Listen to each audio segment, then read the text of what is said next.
কলোরাডোর boulder শহরে Israel সমর্থকদের একটি সমাবেশে দাহ্য পদার্থ দিয়ে হামলা চালানো হয়েছে। রবিবার শহরের পার্ল স্ট্রিট মল পর্যটন কেন্দ্রে চালানো এই হামলায় আগুনে পুড়ে ৬ জন আহত হয়েছেন বলে নিশ্চিত করেছে পুলিশ। আহতদের মধ্যে একজনের অবস্থা গুরুতর।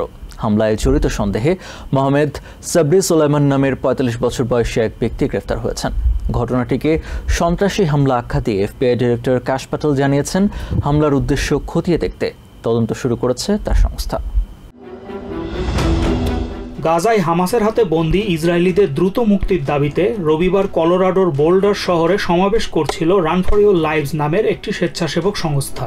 পার্ল স্ট্রিট মল পর্যটন কেন্দ্রে জড়ো হয়েছিলেন ওই সংগঠনের সদস্যরা।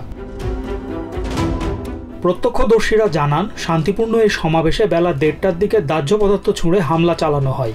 এতে বেশ কয়েকজন সমাবেশকারী গুরুতর দগ্ধ হন। মুহূর্তে আতঙ্কগ্রস্ত হয়ে পড়েন এলাকার মানুষ। তবে এখন পরিস্থিতি নিয়ন্ত্রণে এসেছে বলে জানান boulder police chief Stephen Redfern.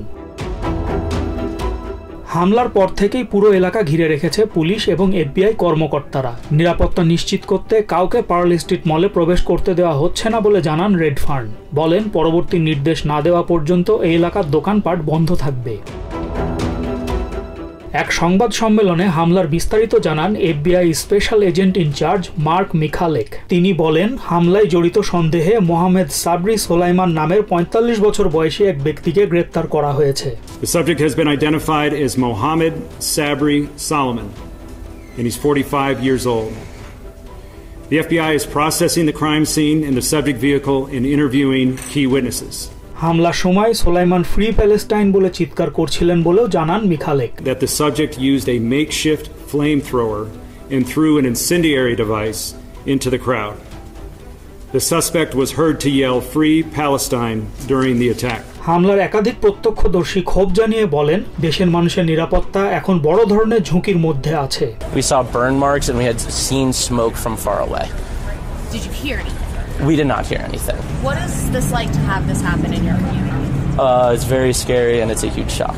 এদিকে ঘটনাটিকে পূর্বপরিকল্পিত সন্ত্রাসী হামলা উল্লেখ করে এর উদ্দেশ্য খতিয়ে দেখতে এফবিআই তদন্ত শুরু করেছে বলে জানিয়েছেন সংস্থাটির director cash Patel.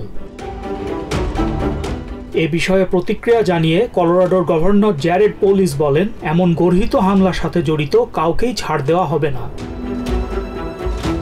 Cyrus Rahman, TVN 24 news desk.